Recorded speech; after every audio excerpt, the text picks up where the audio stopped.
Setelah penyerahan korban, NH langsung melarikan diri ke Sukoharjo, Jawa Tengah, dan NH mengaku telah 3 kali menjadi perantara adopsi ilegal.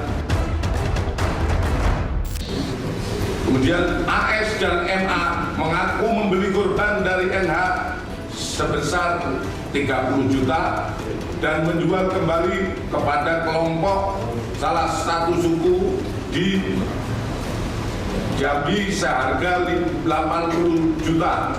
Keduanya mengaku telah memperjualkan 9 bayi dan 1 anak melalui TikTok dan WA.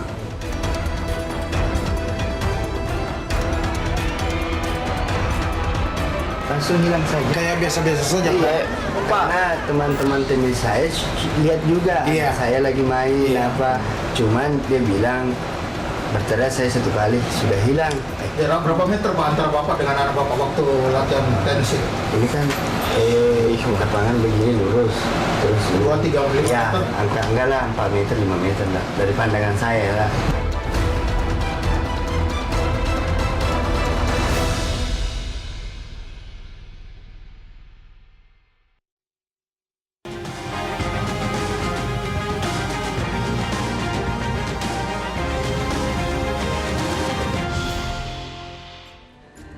Halo, selamat malam pemirsa. Kasus hilangnya balita Bilqis di Makassar menjadi awal terbongkarnya kembali jaringan perdagangan anak lintas provinsi. Pada 2 November 2025, Bilqis hilang di Taman Pakui Sayang, Makassar, Sulawesi Selatan saat ayahnya tengah bermain tenis. Rekaman CCTV menunjukkan ia dibawa oleh seorang perempuan bersama 2 anak lainnya. Dari titik inilah rantai kejahatan mulai terjadi. Investigasi polisi mengarah pada seorang perempuan berinisial SY. SY menjual Bilqis kepada NH dengan harga 3 juta rupiah. Usai menawarkan Bilqis di media sosial dengan alibi adopsi. Selanjutnya NH menawarkan Bilqis kepada seorang pembeli di Jambi seharga 30 juta rupiah. Korban Bilqis dibawa keluar Makassar menuju Jambi melalui jalur darat dan udara. Sesampainya di Jambi, NH kembali menjual Bilqis. Kali ini kepada 2 pelaku lainnya berinisial AS dan MA dengan harga 15 juta rupiah. Keduanya lalu menjual Bilqis ke warga suku anak dalam seharga 80 juta rupiah. Bahkan warga suku anak dalam yang menerima Bilqis kembali menyerahkannya ke pelaku lain berinisial BGN. Pola jual beli yang berlapis ini menunjukkan kuatnya jejaring perdagangan anak di wilayah tersebut.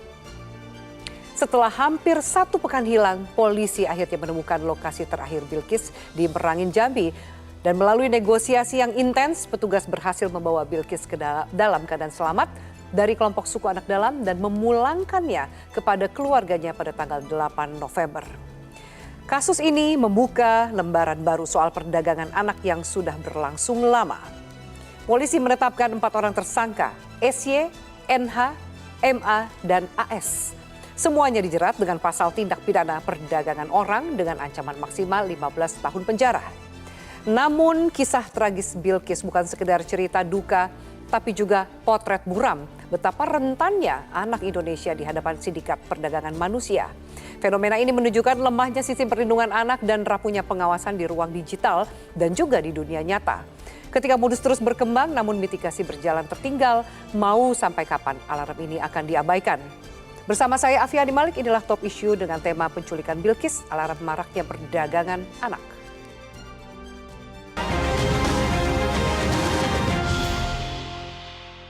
Dan pemirsa sudah hadir narasumber di studio Metro TV, langsung saya perkenalkan ada Asisten Deputi Penyediaan Layanan Anak yang memerlukan perlindungan khusus Kementerian Pemberdayaan Perempuan dan Perlindungan Anak atau Kemen PPPA, Mbak Ciput Eka Purwianti. Mbak Ciput, selamat malam. Selamat malam Mbak Afi. Terima kasih sudah hadir Mbak Ciput. Siap. Dan kemudian kami hadirkan anggota Komisi Perlindungan Anak Indonesia atau KPAI, Mbak Ai Mariati Solihah. Mbak Ai, selamat malam. Selamat malam. Terima kasih sudah hadir. Terima kasih. Dan kami hadirkan juga satu lagi pengamat sosial, Mbak Devi Rahmawati. Mbak Devi, selamat malam. Selamat malam, Mbak. Terima kasih sudah hadir. Sama-sama. Kita akan bahas dulu kasus terakhir. Jadi kita bahas kasus Bilqis, tapi ini bukan kasus pertama.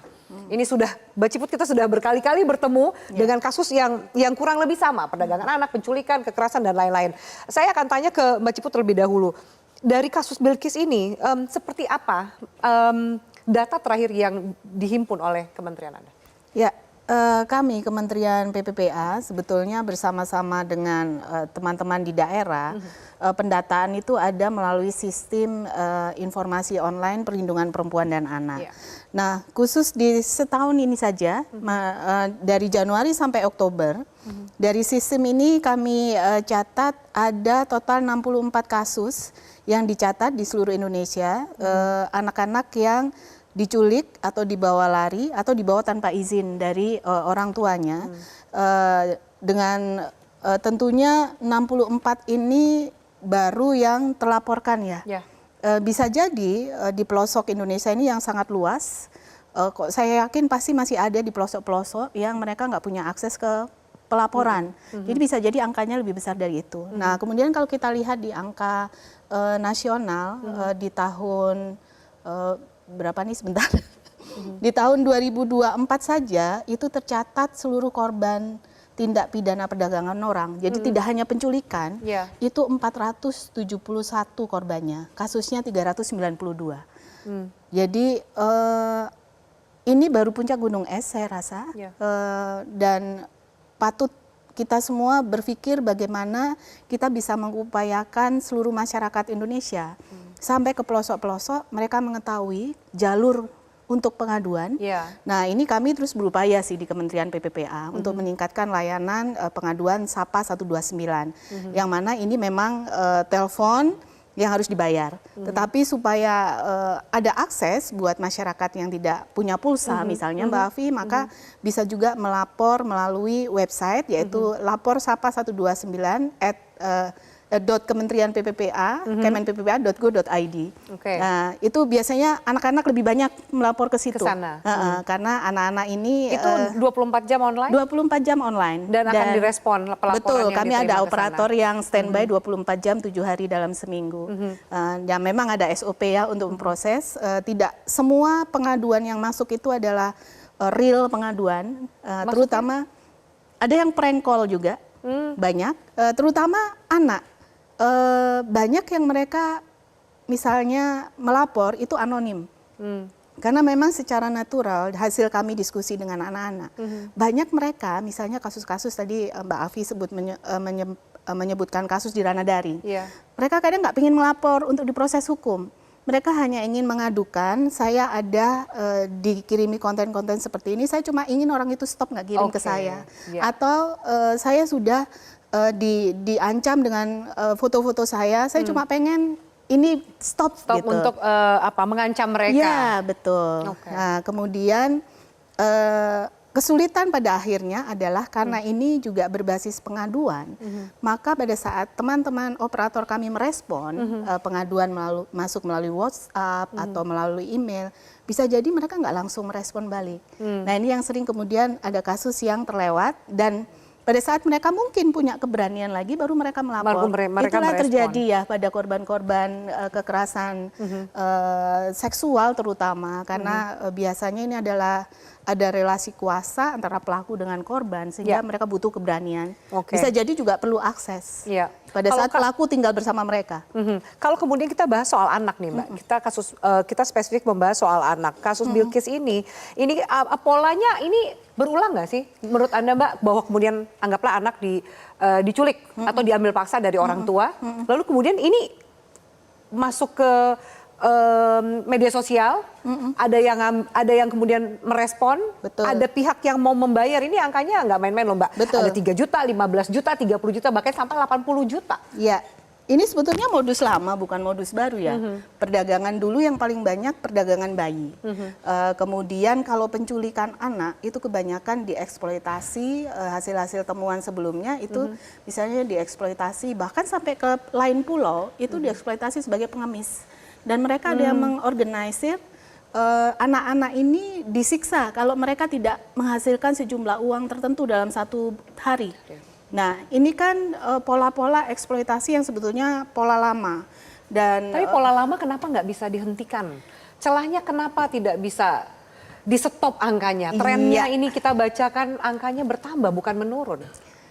Sebetulnya kalau dari tren menurun TPPO-nya, tetapi dari sisi kasus ini masih terjadi itu sebetulnya nggak bisa ditoleransi ya. Saya sepakat. Persoalannya banyak. Ini terkait mafia perdagangan manusia ini kan luar biasa.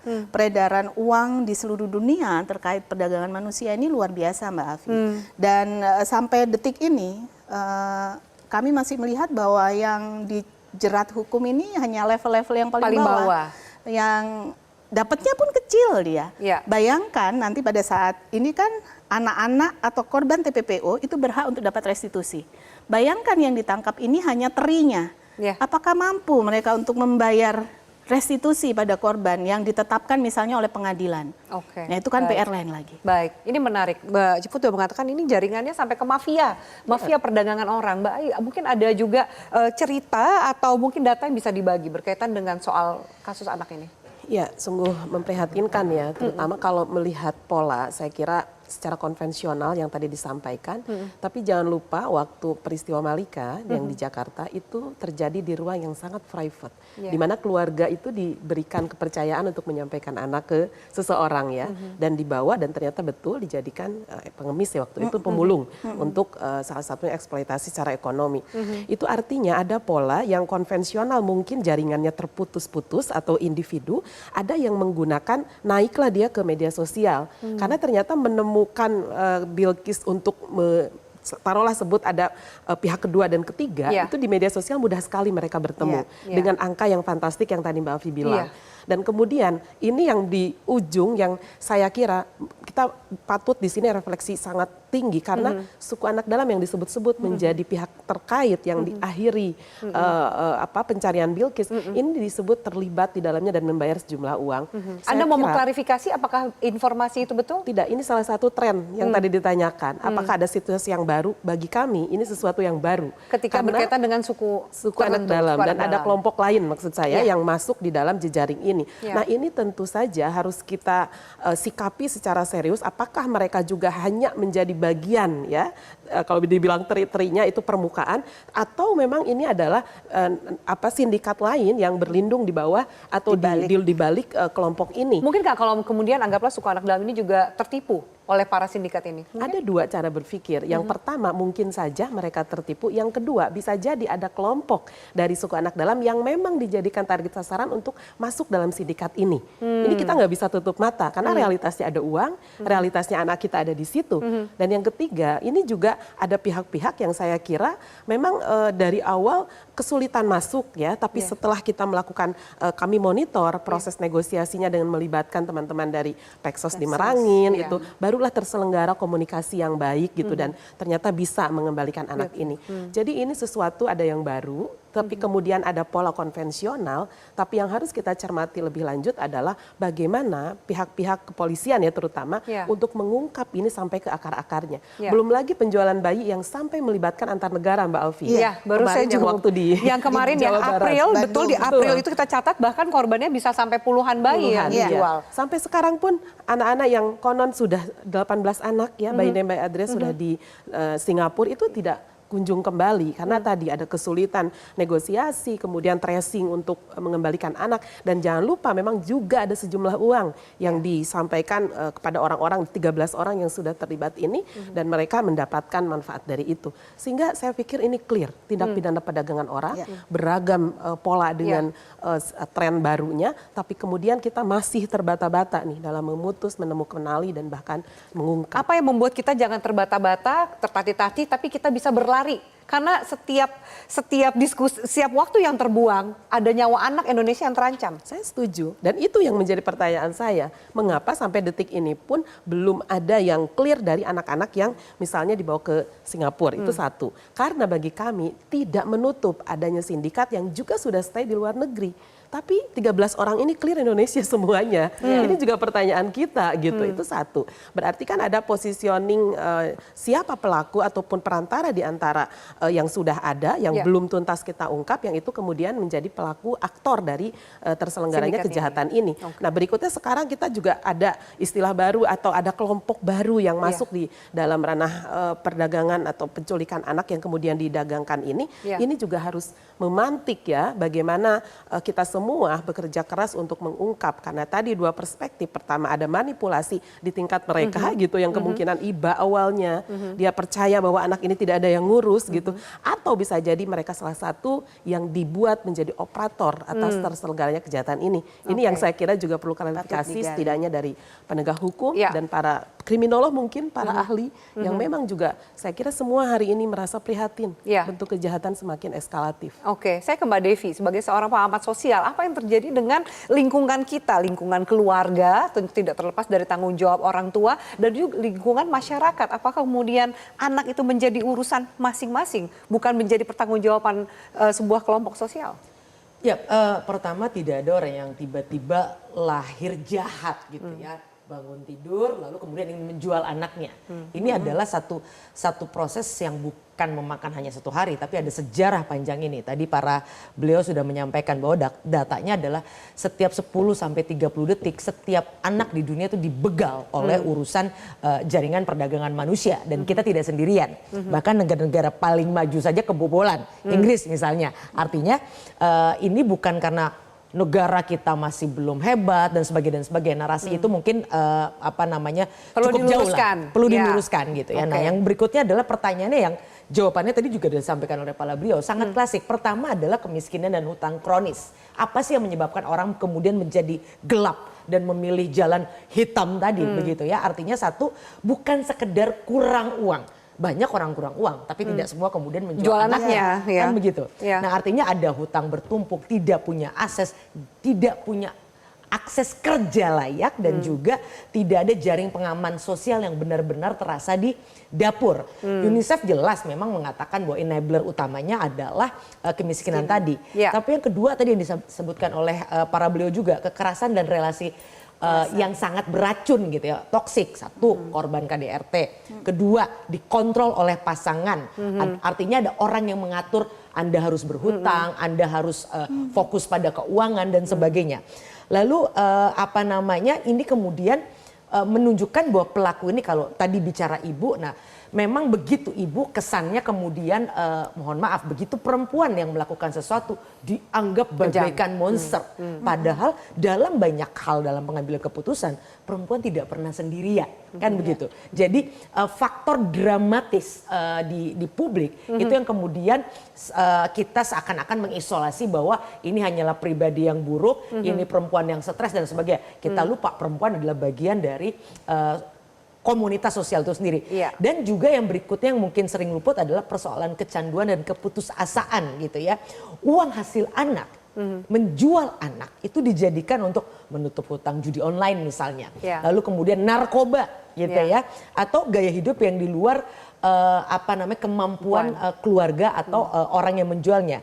Nah, artinya ini bukan berarti kemudian alasan-alasan ini menghapus tanggung jawab itu sendiri gitu kan. Tapi ini menjelaskan bagaimana sebuah keputusan yang sangat ekstrim itu bisa berulang. Kalau itu lingkaran setannya adalah itu ya. Betul, apalagi ketika pola kecanduan tidak pernah benar-benar dirawat. Setiap masalah pasti akan dilarikan ke sumber yang sederhana, yaitu uang yang paling cepat.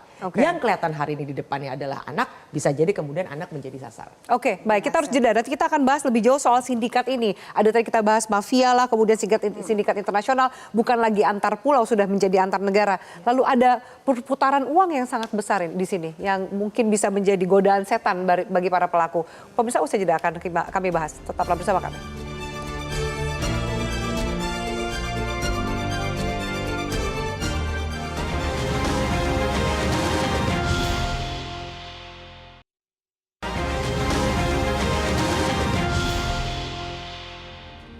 Baik, saya kembali ke Mbak Ciput. Kalau tadi menanggapi statement dari dua narasumber kita, Mbak, ini polanya lama ya kan, tapi mungkin berkembang sesuai dengan perkembangan media sosial. Yang kita bahas awalnya adalah soal media sosial. Ada media sosial, saya nggak sebut platformnya, tapi kan ada yang memang kok itu lagi media sosial yang digunakan untuk menjual. Tapi kan ada Komdigi, ada patroli cyber, apa nggak bisa menutup celah itu ya? Sebetulnya semua platform penyelenggara sistem elektronik yang sekarang di Undang-Undang ITE disebut PSE kan, harusnya mengikuti peraturan bahwa mereka harus punya kebijakan untuk pencegahan kekerasan, termasuk kebijakan pelindungan anak yang kami perjuangkan di revisi Undang-Undang ITE ya, nomor 1 tahun 2024 dan kemarin sudah lahir tuh PP-nya, Peraturan Pemerintah nomor 17 tahun 2025. Mengapa kemudian lagi-lagi PSE ini? Karena memang kita akan melihat segmen-segmen masyarakat pengguna dari setiap platform digital itu kan beda-beda Mbak Alfi. Nah ini kita bisa klasifikasi di tataran mereka tadi yang bisa dibujuk rayu itu kan levelnya yang pengetahuannya menengah ke bawah. Mungkin literasinya masih rendah, mudah ditipu dengan berbagai konten yang kayak luar biasa gitu tawarannya. Mengubah emosi mereka gitu. Betul. Nah itulah. Dan dikemas seolah-olah baik loh Mbak Afi. Jadi misalnya mulai dari kasus yang di Bogor ya Bu Ai, itu kan menawarkan bantuan bagi anak-anak muda yang hamil di luar pernikahan atau kecelakaan, kemudian dia nggak mampu mengasuh, ayo datang ke kami bantu. Sampai melahirkan, kalau pengen anaknya diasuh sendiri nanti setelah mampu boleh titipkan dulu ke kami, itu kan kesannya baik. Tapi ternyata di balik itu ada eksploitasi, ini adopsi ilegal juga. Emang bisa adopsi itu boleh? Apakah itu boleh gitu adopsi anak yang tanda kutip ditawarkan di media sosial? Kan adopsi itu kan harusnya nggak semudah itu. Betul, dan masyarakat kita kan nggak banyak yang tahu persyaratan dan prosedur untuk melakukan adopsi. Dan ini yang sebetulnya praktek banyak, sebetulnya di adopsi itu kan banyak yang kita ngambil nih anaknya Mbak Devi. Saya lihat Mbak Devi ini kasihan nih anaknya udah 5, lahir lagi hamil, nggak mampu, udah saya rawat ya. Banyak masyarakat seperti itu. Nah itu sehingga dianggap wajar. Karena mereka nggak tahu bahwa di negara ini, di Undang-Undang Perlindungan Anak itu udah harus jelas garis orang tua dari anak. Itu nggak nyampe ya Mbak Alfi ke daerah. Nah kemudian kenapa kemarin juga bisa terungkap beberapa kasus seperti ini yang ditawarkan di media sosial, itu kepedulian dari masyarakat, terutama tenaga kesehatan nih, apresiasi untuk Kemkes yang terus menyiapkan puskesmas, rumah sakit, mampu tata laksana, kekerasan terhadap perempuan dan anak. Itu dia yang kasus Bogor, itu ketahuan, loh ini beberapa kali ibu muda hamil datang, kok nama suaminya 1. Itu kan sudah aneh, lebih dari 5. Orang poligami aja bolehnya cuma 4 ya maksimal. Ini sampai 5. Nah itu kemudian dilaporkan. Jadi ketelitian di hal-hal yang kejelian di hal yang mungkin dianggap kecil itu yang justru membuka banyak kedok ya. Betul. Dan ini Kemkes terus melatih, memperbanyak rumah sakit mulai dari puskesmas yang mampu tata laksana, ini termasuk mengenali tadi pintu-pintu masuk di mana perempuan dan anak itu kemungkinan mereka jadi korban kekerasan atau eksploitasi seksual. Nah, terus gimana ini? Balik lagi ke platform. Platform sudah punya kebijakan. Kemudian dia juga sudah ada fitur untuk masyarakat melapor. Nah, ini yang mungkin juga kurang disosialisasikan. Kepekaan yang di ranah digital ini yang masih kurang, saya pikir Mbak Afi, karena literasi digital masyarakat kita rendah. Ya kita akuin masih rendah. Mereka tiba-tiba dapat akses internet murah, bisa dapat gawai pintar murah, dan kemudian anonymity di ranah daring itu begitu luar biasa. Banyak hal yang menarik, kemudian akhirnya terjerat dengan beberapa tipu daya. Apa yang harus dilakukan soal media sosial ini, Mbak Ai? Ada 3 hal. Pertama, secara mandiri. Kita ini kan para pengguna. Ketika melihat ada kejanggalan, informasi yang aneh, dan bahkan ini sudah memancing nih bahwa ini kayaknya ini tindak kejahatan. Yuk lapor.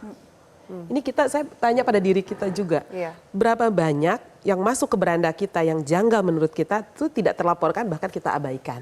Itu secara mandiri. Dianggap bukan urusan kita gitu ya. Bukan urusan kita.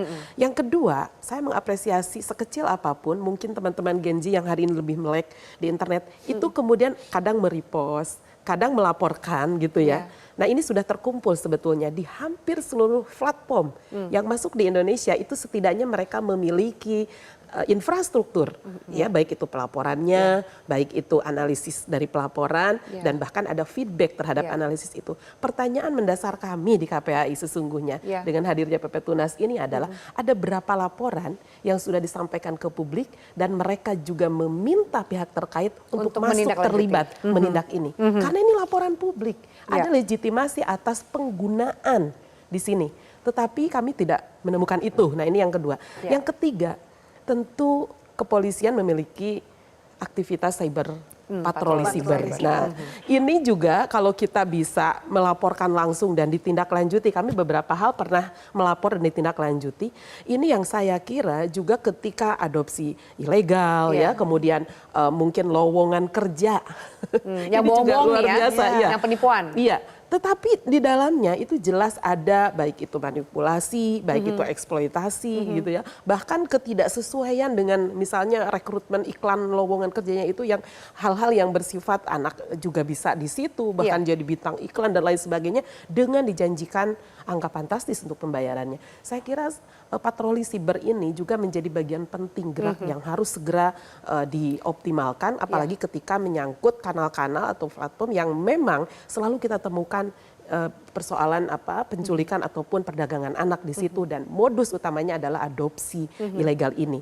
Nah, kalau dalam konteks ini tiga hal bergerak secara terus menerus, kemudian kita semua juga bisa melihat ada upaya yang cukup serius. Saya kira ini akan berdampak kuat pada infrastruktur baik di level hukum maupun juga pada mekanisme takedown dari platform ataupun mekanisme mengukur tingkat risiko yang nanti berdampak pada pengguna kan, pada berapa usia misalnya diperbolehkan mengakses medsos tertentu atau yang terhubung dengan orang tua misalnya, atau yang memang mereka juga memiliki kemandirian untuk bisa mengakses platform tersebut.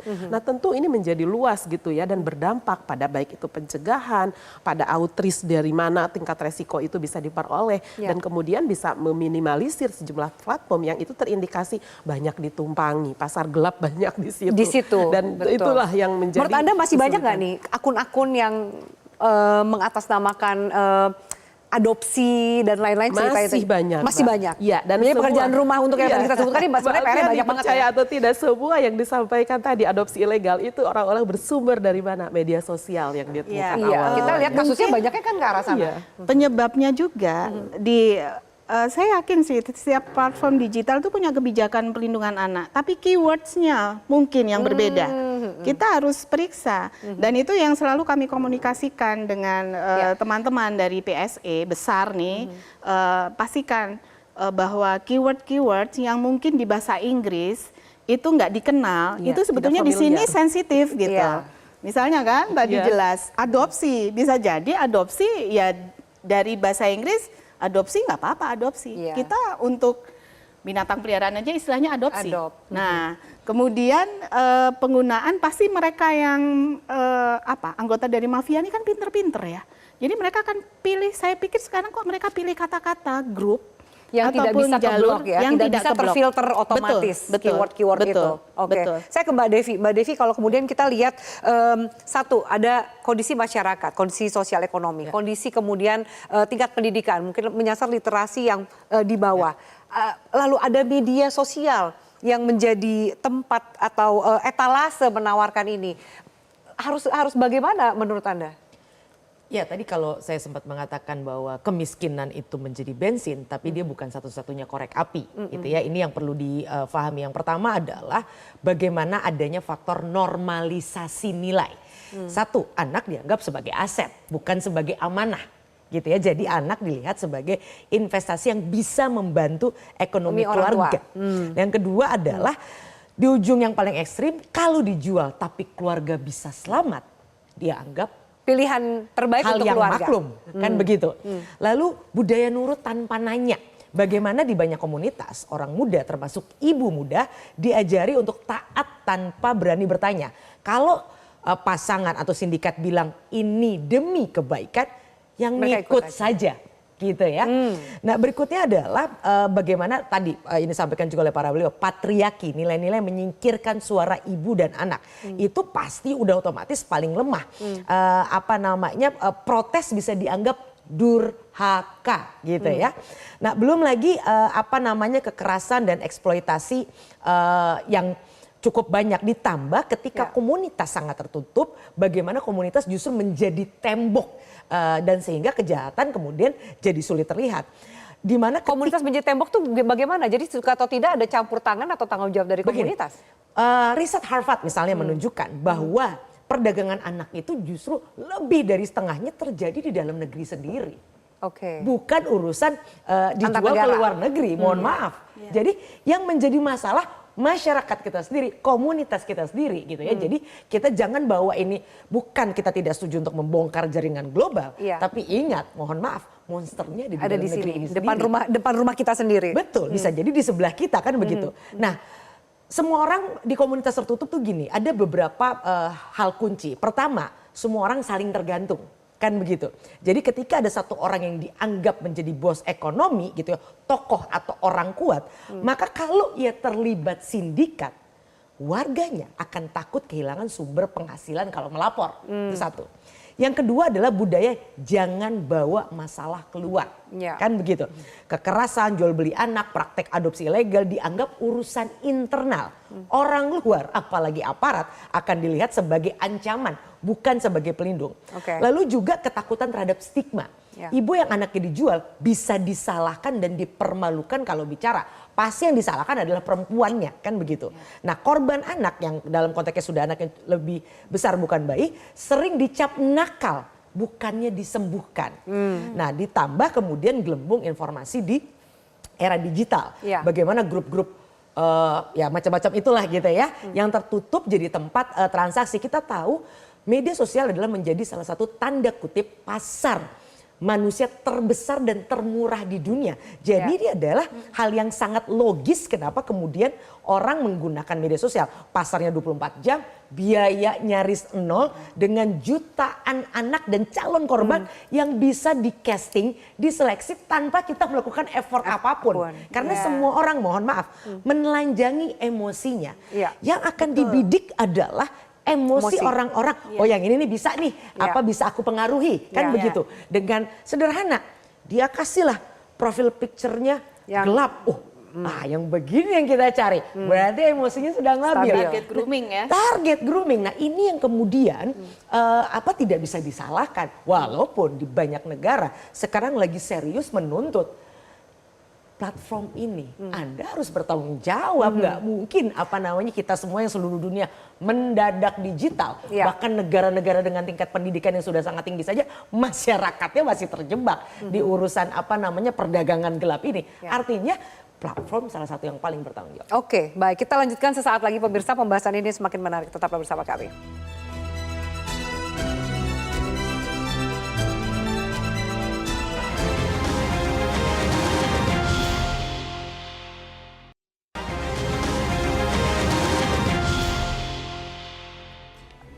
Baik, kami lanjutkan pemirsa. Mbak Ai, tadi sebelum kita bahas soal media sosial, tapi juga banyak publik yang terkaget melihat angka. Ada angka 3 juta dari ketika dan menjual dari tangan pertama kedua, angka 15 juta, 30. Angka ini semakin naik sampai kemudian menembus angka 80. Ini yang kemudian tertarik dengan iklan yang menawarkan Bilkis dengan modus alibi adopsi ini ternyata juga bukan orang tua yang membutuhkan anak untuk mengadopsi. Ini juga ternyata dijual kembali kan ke pihak yang lain. Ini apa sih? Dan angkanya semakin naik itu tuh menggambarkan apa? Saya ingin menunjukkan ada 2 dimensi, Mbak. Pertama secara konvensional untuk tujuan adopsi itu nilai pun memang merangkak. Tetapi yang bukan untuk adopsi, kalau di dalam konvensi hak anak, kita mengenal penjualan, perdagangan, penculikan. Tetapi pengembangannya itu adalah untuk kebutuhan kesehatan dan transplantasi organ tubuh. Jangan lupa, ini ada satu nomenklatur yang itu koma titik. Gitu ya. Artinya tidak hanya perdagangan ngeri sekali saja. saya ketika Anda mengatakan bahwa ini bukan cuma perdagangan orang tapi ada juga perdagangan organ. Nah, ini karena saya bicara teori soal konvensi yang disepakati di seluruh dunia dan itu kerap ditemukan yang hulunya adalah perdagangan anak atau adopsi. Nah, kita harus melihat bagaimana sebetulnya konteks di Indonesia dengan angka-angka tadi. Kami yang sudah melakukan pengawasan terkait adopsi ilegal untuk tujuan di Singapura, itu juga angkanya fantastik.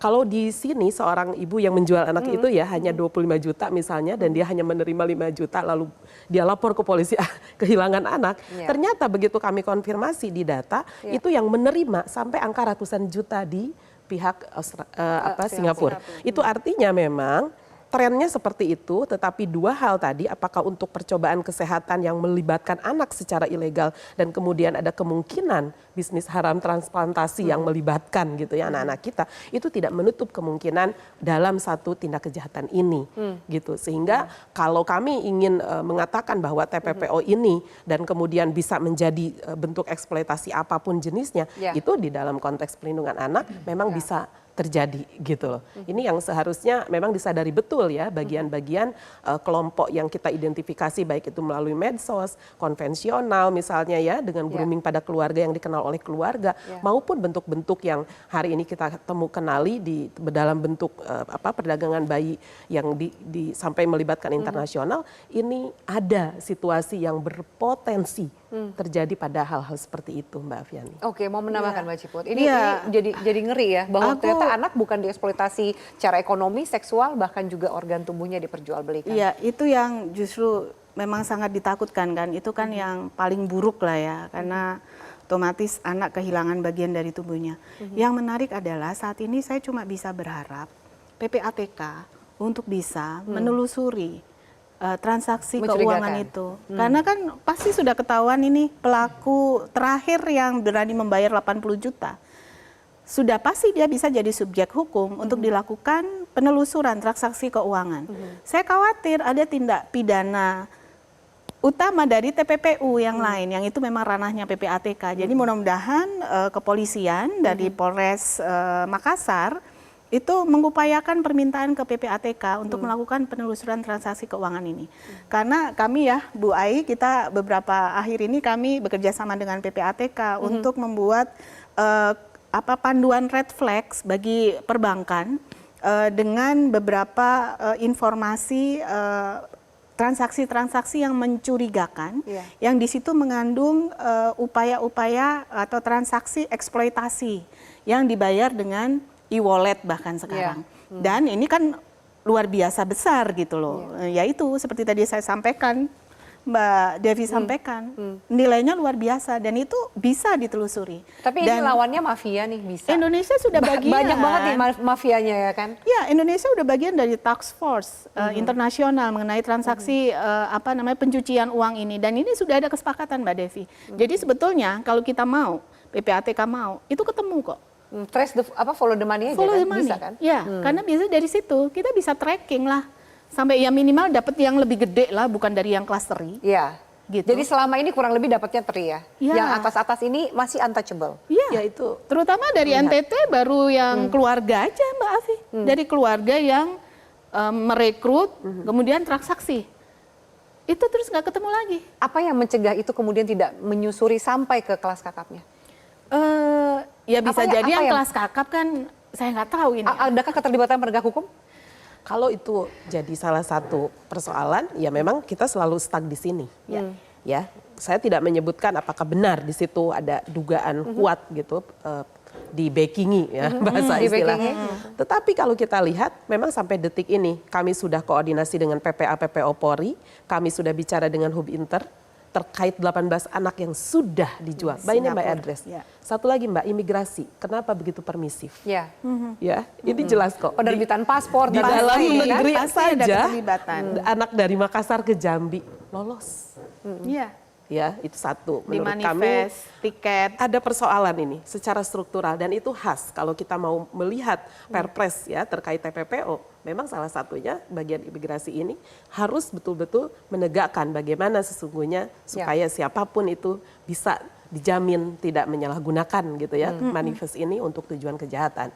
Nah yang kedua, betul yang tadi disampaikan bahwa PPATK dengan segala kebijakannya sesungguhnya itu sangat membantu praktek kejahatan ini. Karena kalau kita, ini seperti kami mengawasi gitu ya, betul nggak dari Singapura itu sudah ada uang masuk ke Indonesia.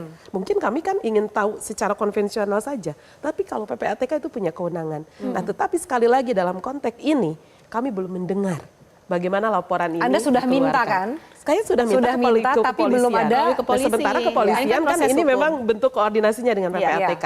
Nah, sehingga kalau saya menyatakan bahwa stagnannya ada di sini, lalu kemudian ada pihak-pihak yang sampai detik ini belum terkoordinasi betul bahwa ini juga bisa menjadi pintu masuk kita Iya. mengungkap. Itu artinya mari kita simpulkan, memang ada mekanisme, ada pembaruan regulasi, tetapi komitmen dan penyelenggara kita masih belum sepenuhnya Pertanyakan. berjalan. Oke, Mbak Devi silakan. Ya, penelitian lagi-lagi menemukan paling enggak sedikitnya di 150 negara gitu ya bahwa lebih dari separuh korban itu justru direkrut oleh keluarga dan teman. Hati-hati, bukan oleh orang asing yang misterius. Jadi lagi-lagi Jadi ini nggak sembarangan culik anak di No. tengah jalan, nggak. Ini Jadi realita. suka atau tidak akan ada keterlibatan orang dalam dan orang dekat. ini data seluruh dunia, gitu. Paling nggak 150 negara kalau tidak bisa dibilang seluruh dunia.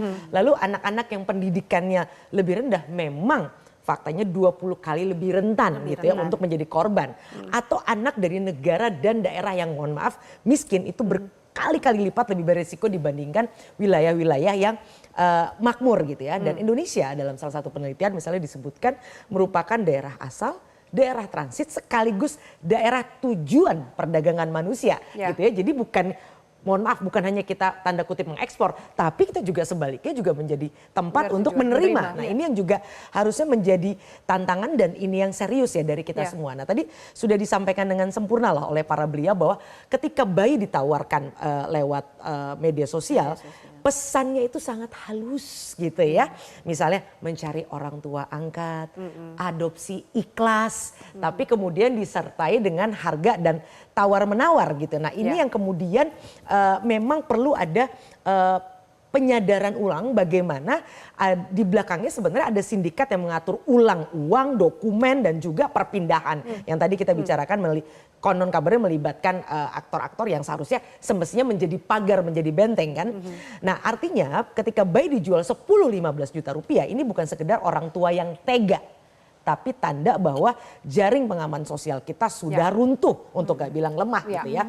Lalu sistem pencatatan kelahiran yang gampang dimanipulasi. Dan yang jelas tadi seperti saya sampaikan berkali-kali adalah platform belum bertanggung jawab. Ditambah penegakan hukum yang belum menyentuh akarnya. Oke. Lalu apa jika ternyata ya kalau tadi kan pertanyaan dari Mbak Ai gitu, ini kok bisa paspor bisa terbit, anak tuh bisa berpindah, minimal Bilkis yang kita bicarakan ini pindah berapa kali? Ada 3 kali perpindahan dengan beda pulau menggunakan jalur darat dan udara gitu. Apa yang harus dilakukan ketika realita terburuknya ada oknum aparat yang terlibat? Ya tentu jawabannya klasik, pasti harus dibongkar. Tapi Kan sulit untuk membongkar. Tapi satu akarnya adalah bagaimana isu tentang single identity number gitu ya, itu diharapkan yang kemudian tersambung dengan handphone kita dan sebagainya. Jadi clear ini siapa. Nah tapi persoalannya apakah negara sudah siap untuk menyimpan data? Kita tahu hari ini ada banyak hal terkait pengelolaan data yang masih belum selesai. Ya. Walaupun kita sangat hormat pada teman-teman di parlemen yang 2022 sudah menyelesaikan nih undang-undang PDP. Ya, Tapi turunannya seperti apa? Ini kan salah satu cara untuk mengunci pelan-pelan lubang-lubang yang pasti akan berusaha mereka cari ditembus oleh mafia-mafia ini. Oke baik, kita lanjutkan pemirsa, satu segmen lagi kita bahas. Lalu kita bersyukur bahwa Bilkis bisa bertemu dengan orang tuanya kembali di rumah. Tapi ada anak-anak lain yang mungkin tidak seberuntung Bilkis. Lalu apa yang bisa kita lakukan? Kita lanjutkan pemirsa, tetaplah bersama kami.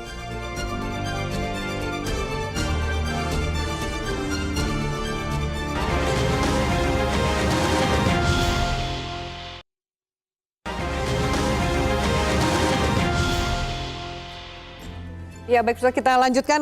Tadi sebelum jeda saya katakan bahwa Bilkis salah satu yang beruntung bisa kembali ke pelukan orang tuanya. Tapi ada nama-nama anak-anak yang sampai saat ini juga masih menjadi misteri keberadaannya. Contohnya ada Kenzi, ada Alvaro gitu yang masih terus dalam proses pencarian. Ini orang tua mana yang bisa terima? Ini kan mimpi buruk bagi semua orang tua. Mbak Ciput, lalu bagi orang tua yang kehilangan anaknya dan belum bisa ditemukan, mereka harus apa? Lapor kemana? Mencari kemana? Ya, sebetulnya saya sudah yakin sih para orang tua anak-anak yang belum ditemukan ini kan sudah melapor ke kepolisian. Dan mereka sepertinya pasti punya harapan dengan ditemukannya Bilkis. Mereka juga berharap aparat penegak hukum bisa meningkatkan di penyidikannya untuk mencari titik-titik lagi mungkin yang selama ini belum ketemu ada titik terang, tapi boleh orang tua anak-anak ini untuk kembali melapor. Tapi kami dari sisi layanan, sebetulnya untuk keluarga dari anak-anak korban seperti ini, Bapak Ibu juga bisa mengunjungi layanan-layanan konseling yang ada di pemerintah daerah.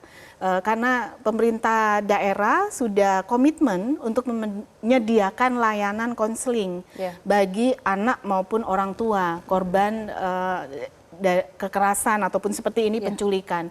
Saya yakin di daerah ada yang siap untuk mendampingi Bapak Ibu. Dan kalau ingin minta bantuan kami untuk menghubungkan dengan layanan-layanan di daerah yang Bapak Ibu nggak tahu, silakan telepon ke 129. Kami akan membantu untuk menghubungkan Bapak Ibu dengan layanan ini. Dan layanan ini gratis. Karena negara ingin hadir betul-betul kepada para masyarakat yang saat ini membutuhkan penguatan secara psikologis, sambil kemudian juga membantu mengkoordinasikannya dengan aparat penegak hukum untuk menanyakan kembali sejauh mana progres dari penyidikan. Jadi boleh lapor lagi ya? Boleh lapor lagi untuk kemudian mendorong kembali para penegak hukum ini untuk mencari anak-anak yang hilang. Betul.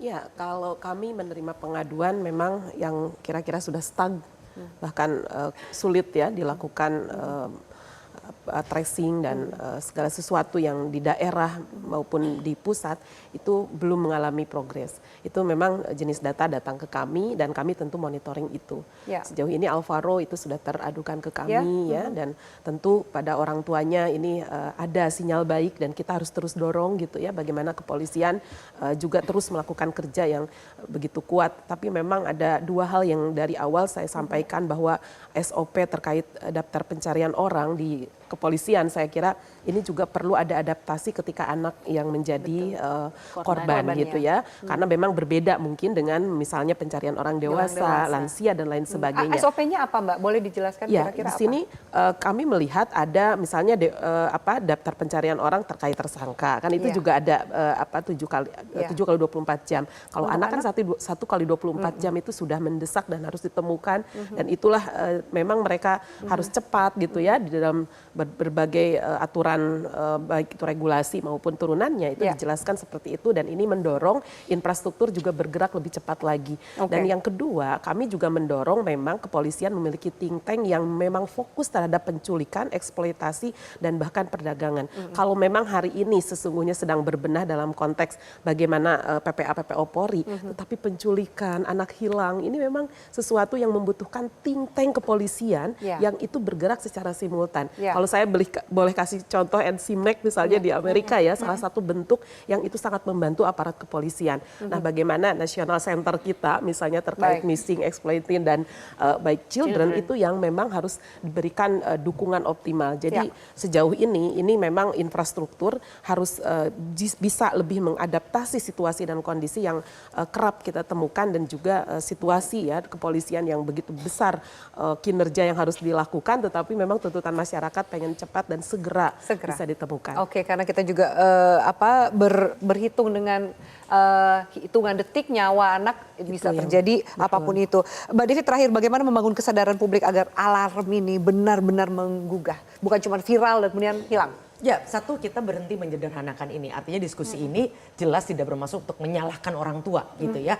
Karena sikap menyalahkan korban akan membuat orang takut untuk cerita, takut untuk minta tolong gitu kan. Padahal semakin cepat keluarga tertekan berani bicara, maka semakin besar potensi peluang anak diselamatkan sebelum dijual. Yang kedua adalah kita perlu tingkatkan kepo yang penuh kasih sayang gitu ya. Kalau ada tetangga yang tiba-tiba mohon maaf punya bayi baru tanpa kehamilan dan sebagainya, atau ada anak yang tiba-tiba menghilang dari sekolah, jangan dianggap hal yang biasa gitu. Nah, yang juga perlu diwaspadai adalah pelaku memang harus dihukum. Tapi kalau kita berhenti di situ, maka kita hanya mengganti aktornya tanpa membongkar panggungnya. Panggungnya jelas adalah kemiskinan, kekerasan, nilai-nilai dan budaya diam di dalam komunitas. Dan hati-hati, ada pola lain yang sering kita lupa. di masa-masa bencana alam itu juga menjadi tempat yang subur Rawan ya. untuk kemudian Eksploitasi anak-anak terjadi. dieksploitasi Oke, dan baik. Terima kasih banyak ibu-ibu yang luar biasa untuk pembahasan kita pada malam hari ini. Dan pemirsa, memang Bilqis sudah pulang, namun masih banyak orang tua korban yang menunggu keajaiban anak mereka ditemukan. Mau sampai kapan kita membiarkan kisah ini terus berulang? Penculikan dan perdagangan anak merusak masa depan. Keamanan anak-anak kita bisa saja masih terancam jika masih ada celah dan hukuman ringan sekedarnya. Terima kasih banyak pemirsa atas atensi Anda. Saya Afina Undur diri. Selamat malam. Sampai jumpa.